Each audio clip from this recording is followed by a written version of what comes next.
Hi, I'm John Smith with ExtraHop Networks. Today I'm going to show you our Citrix integration with a pair of Citrix solutions. First, we're going to leverage the ICA spec so that we can set thresholds around ICA latency and the load time, or the time it takes to launch a Citrix application.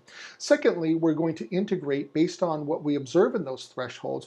We're going to leverage OctoBlu as sort of a virtual help desk.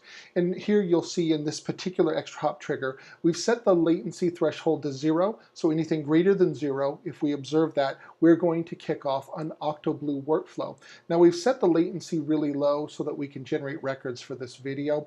The majority of you will actually set this much higher, something close to 270 to 300 milliseconds. So here is, you'll see in our Octo key, you'll see a GUID here. This is actually owned by an OctoBlu workflow. So if you come here, you'll see our workflow is actually actively executing. And so if we click on this OctoBlu trigger, you'll see this is the actual GUID that we're setting in our Octo key. So we're doing a couple of things here. First, if we see a launch that's outside of our threshold, we're sending an update to our Slack channel where our remote operations team is working, so that the remote operations team is alerted of when we see an issue. Secondly, if we notice latency that's excessively high or outside of the threshold we set, we are also updating our Slack channel. But in addition to that, we're emailing the end user, letting them know that we've observed high latency and that they may be experiencing some Citrix slowness. For the purposes of this video, I've hard-coded my email address in there. In your environment, you will probably use your user's Exchange account, something like that. So if we look at our Citrix operations channel, you'll notice that we're actually seeing the latency warnings with some instructions.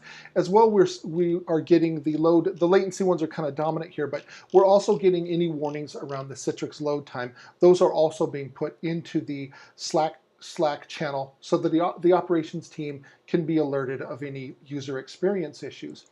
And then what I like the most, I'm actually sending an email to the end user. So if you look here, you'll see we're sending them an email basically telling them we've noticed that they have high latency, they may be experiencing some slowness, and to please talk to the on-premise resources before they escalate it as a Citrix issue. Latency is one of those things that normally gets solved on-premise. It's really not something the Citrix team can fix, but it is constantly escalated as a Citrix slowness issue.